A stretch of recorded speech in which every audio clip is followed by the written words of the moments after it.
it's Girl Scout cookie time. If you are missing your local Girl Scout or their cookies, just let us know why, and we will send them out until we run out. Supplies are limited. Happy Girl Scout cookie time. Hi everybody, my name is Shana and this is the American English Podcast. My goal here is to teach you the English spoken in the United States through common expressions, pronunciation tips, and interesting cultural snippets or stories. I hope to keep this fun, useful, and interesting. Let's do it. Hi everyone, how's it going?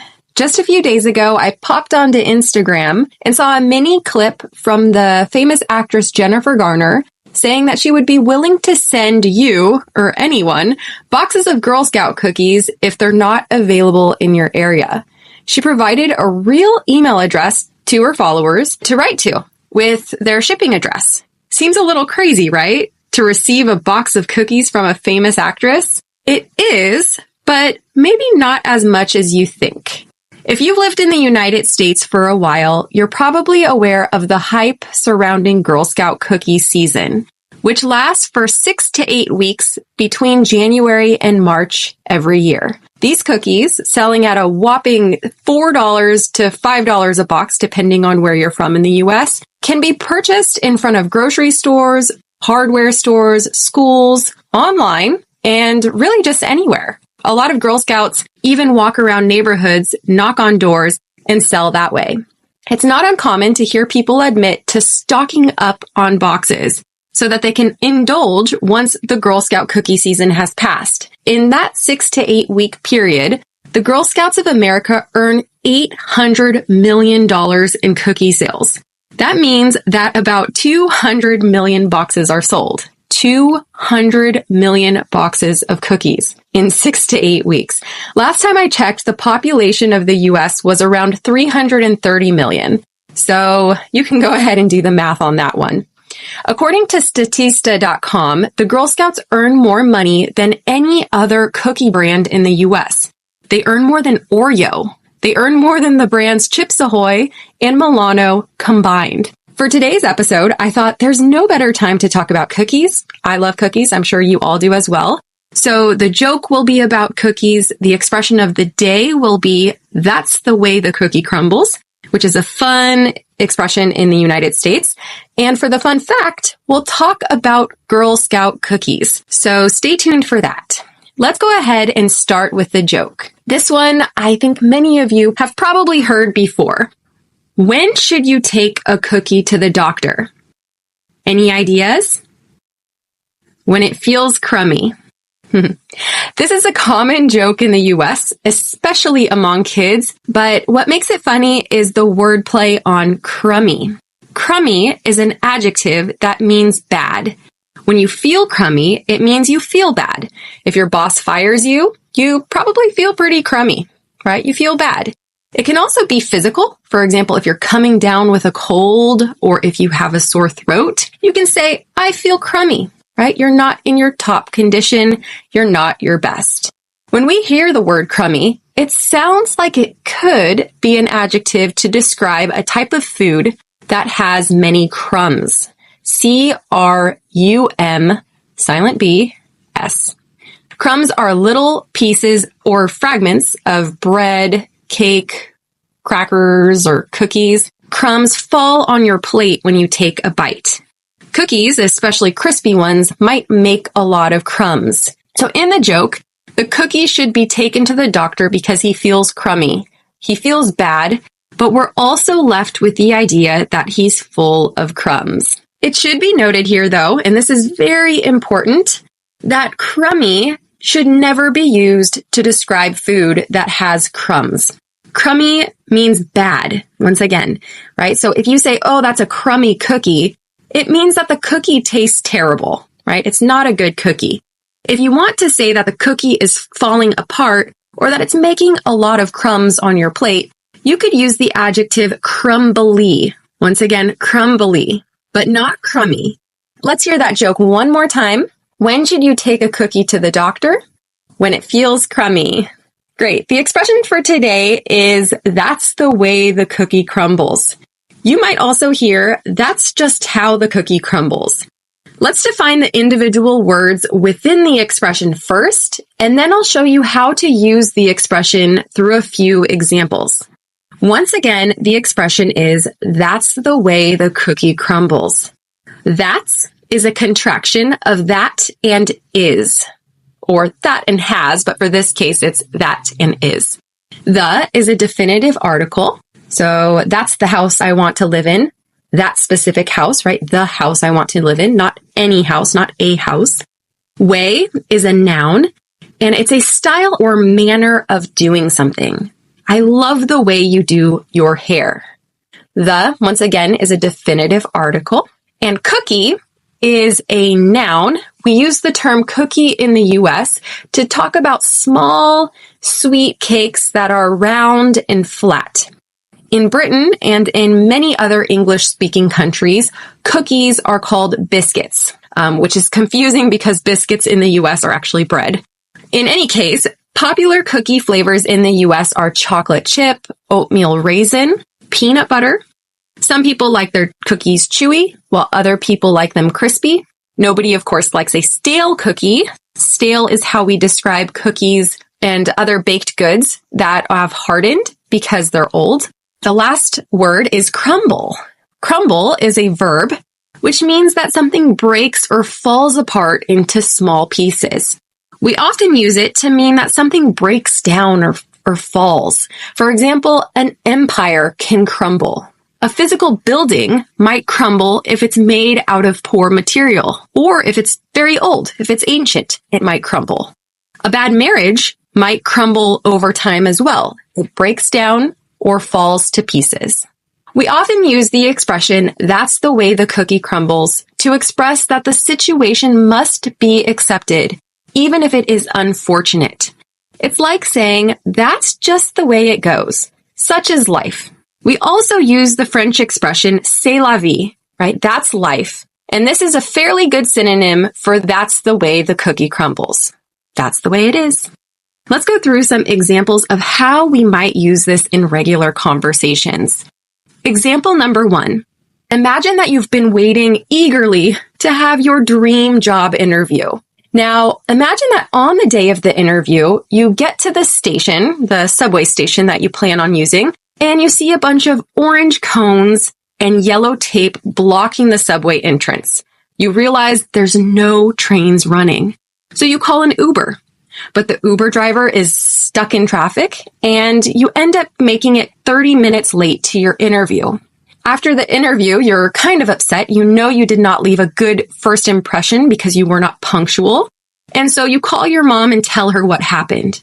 She says, sorry, honey, but that's life. That's the way the cookie crumbles. In other words, what's done is done. The situation has passed. That's life. You just gotta accept it. That's the way the cookie crumbles. Example number 2. Imagine that your basketball team has made it to the NBA Finals. And by halftime, it looks like they might win. To your dismay, during the second half, the other team pulls into the lead and wins by 13 points. You might be bummed out right when it happens, but later you get over it. After all, you win some and you lose some. C'est la vie. That's life. That's the way the cookie crumbles. You just gotta accept it. Example number 3. Imagine that you and your friends are competing to see who can sell more Girl Scout cookies. You decide that the quickest way to make sales is by knocking on doors and asking your neighbors if they'd like to buy some boxes. Your friend, on the other hand, cuts some corners. Instead of selling the boxes herself, she asks her dad to send an order form around to all the coworkers in his very big office building. In the end, your friend, or should I say your friend's dad, sells more cookies. And you tell your friend, hey, you didn't win. Your dad sold your cookies for you. She might respond, that's the way the cookie crumbles. In other words, that's life. C'est la vie. You just gotta accept it, even if it's unfortunate. So before we move on to the pronunciation exercises, I'd like to give a shout out to all of the young Girl Scouts out there that try and compete with other kids' parents. I feel you, and that last example had me thinking about my experience as the 10-year-old going around to doors and knocking on them. Anyway, let's go through some pronunciation exercises now. We'll use "that's just how the cookie crumbles." Repeat after me. That's. That's just how. That's just how the cookie. That's just how the cookie crumbles. That's just how the cookie crumbles. All right, and the conjugation, repeat after me. I said, that's the way the cookie crumbles. You said, that's the way the cookie crumbles. He said, that's the way the cookie crumbles.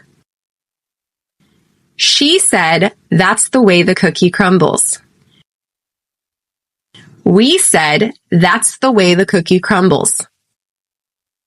They said, that's the way the cookie crumbles. It said, that's the way the cookie crumbles. Let's move on to the topic of the day. Today we're going to be talking about Girl Scout cookies, which may seem random and somewhat irrelevant, but when you've lived in the US for a while, you'll start to realize how big the Girl Scout cookie craze is. Every year, sometime between January and March, usually, depending on your troop, Girl Scouts between the ages of 5 and 18 set up tables full of cookies in front of grocery stores and department stores across the U.S. Although 12 cookie types exist as of this year, if you check out the Girl Scouts website, each troop may decide which cookies they want to sell. On the table, you'll usually find between 7 and 8 different types of cookies. And always, of course, the classics, which are Thin Mints, Samoas, and trefoils, which I'll explain in a bit. Nowadays, the number of baking companies involved has been reduced to 2, Little Brownie Bakers and ABC Bakers. Although the packages are virtually the same, the recipes and names of cookies vary slightly between the 2 baking companies. It's not really a big deal. It just causes a little bit of confusion among consumers who decide to buy cookies in a different area and then see different names of the cookies on the package. In total, about 1 million Girl Scouts take part in sales, and the total cookie sales has reached 200 million boxes sold in recent years. As I mentioned in the beginning, 200 million boxes adds up to about $800 million, right? With each box going at around $4 to $5 per box. 25% of sales come from cookies called Thin Mints, which are thin mint-flavored chocolate wafers dipped in a chocolate coating. The second bestseller, which is my personal favorite, are called Samoas, or also, if you buy from the other company, Caramel Delights. This is a vanilla cookie covered in caramel, sprinkled with toasted coconut, and it has chocolatey stripes of chocolate sauce, I suppose, running across it. About 19% of total sales come from these cookies. Then there are Do-si-dos, or peanut butter sandwiches, which bring in about 16% of total profits. These cookies are made by spreading creamy peanut butter between 2 crisp oatmeal cookies. And last, but not least, tagalongs, or peanut butter patties, which are vanilla cookies covered in peanut butter and then dipped in chocolate. These make up 13% of sales. As you can see, Americans enjoy peanut butter. After these top 4 sellers come 2 variety of shortbread cookies, one with lemon, one without. The trefoil I mentioned before is without. And there are a few others in the mix that aren't actually sold at all locations. So which cookie sounds the best in your opinion? Would you prefer the Thin Mints, the vanilla cookies with caramel and toasted coconut, peanut butter, shortbread? What's your favorite? There are 2 big questions that haven't really been answered yet, right? How did these cookies get so popular? And the second question is, what do the Girl Scouts do with $800 million every year? Let's start with the first question. How did these cookies get so popular? Well, in the US, it's not uncommon for groups and organizations to have bake sales. A bake sale is when homemade goods, such as cookies, brownies, muffins, or cakes, are baked and sold. Normally, the groups or organizations who host a bake sale have an intended goal with the profits. For example, my 5th grade class hosted a bake sale to fund an overnight field trip to a pioneer camp, which I'm sure I'll talk about in a later episode. The Girl Scouts did just that. They originally started by making homemade baked goods to support their group activities, such as camping trips and troop outings. The first recorded bake sale was in Muskogee, Oklahoma, as early as 1917. And girls sold the sweet treats in their high school cafeteria for profit. The success of the sale spread by word of mouth, and soon enough, troops in different states, such as Connecticut and Massachusetts, jumped on the bandwagon.